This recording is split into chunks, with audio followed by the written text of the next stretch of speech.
मंत्र क्या है? मंत्र का अर्थ शास्त्रों में मनः तारयति इति मंत्र के रूप में बताया गया है, अर्थात मन को तारने वाली ध्वनि ही मंत्र है। वेदों में शब्दों के संयोजन से ऐसी ध्वनि उत्पन्न की गई है जिससे व्यक्ति का मानसिक कल्याण हो।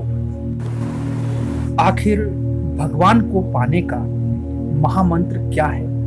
क्या है वह गूढ़ रहस्य जो इस मंत्र शक्ति के बल पर हम प्राप्त कर सकते हैं? तो जानिए इस गूढ़ रहस्य को, इस मंत्र को, इस महामंत्र को जया किशोरी जी से।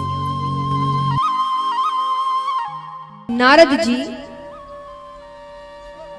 ब्रह्मा जी के पास जाते हैं और जाकर कहते हैं कि आपने तो सारे वेद उपनिषद पढ़ लिए।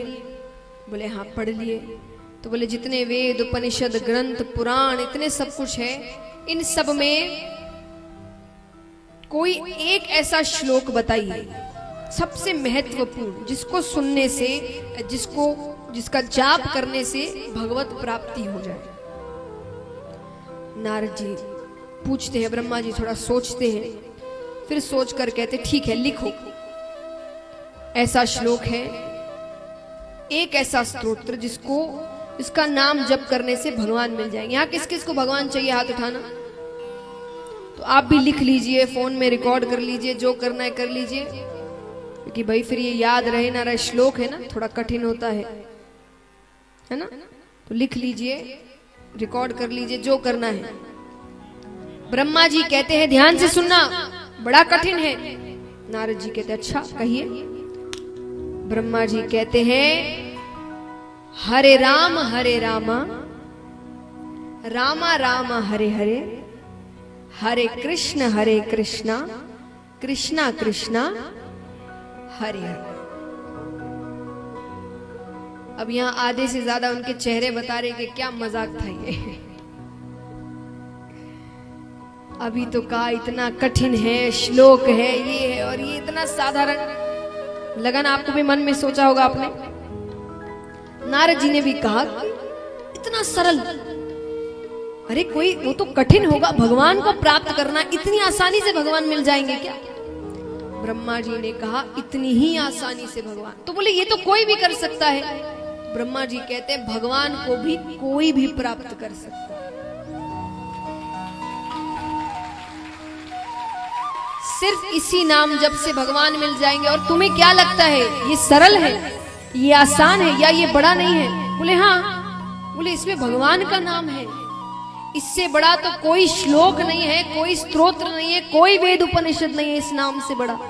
विचार करिए, ये राम नाम, यही नाम भोले बाबा को मिला है नाम जप करने के लिए, और यही नाम हम और आपको मिला है। और अब हम में उनमें ये कोई बराबरी है क्या? बताइए, महादेव जी और हम में ये कोई बराबरी की बात है? हम उनके चरणों की धूल भी नहीं है, पर नाम उनको भी वही मिला है और नाम हमको भी वही मिला है।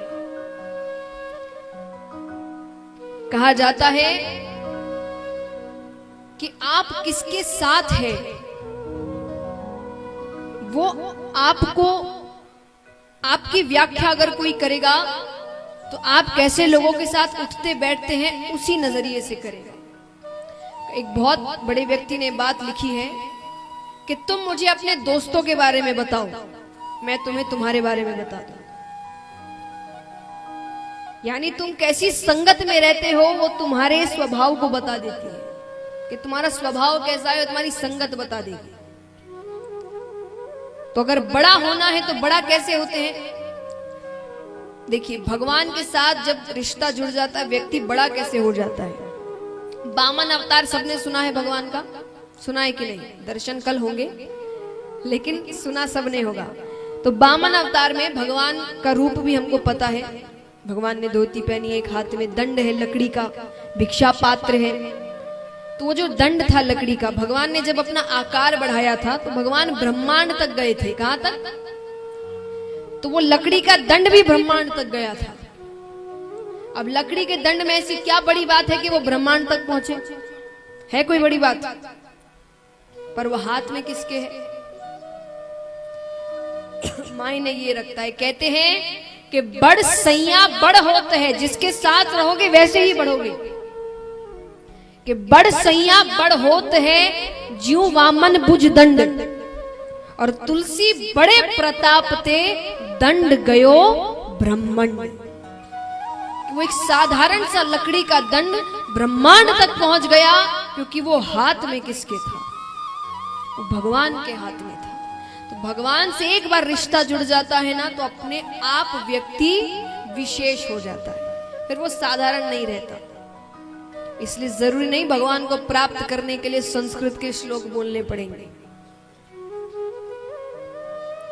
भगवान को आसानी से प्राप्त कर सकते हैं। भगवान का नाम जप करना, इस नाम से बड़ा कोई श्लोक नहीं है।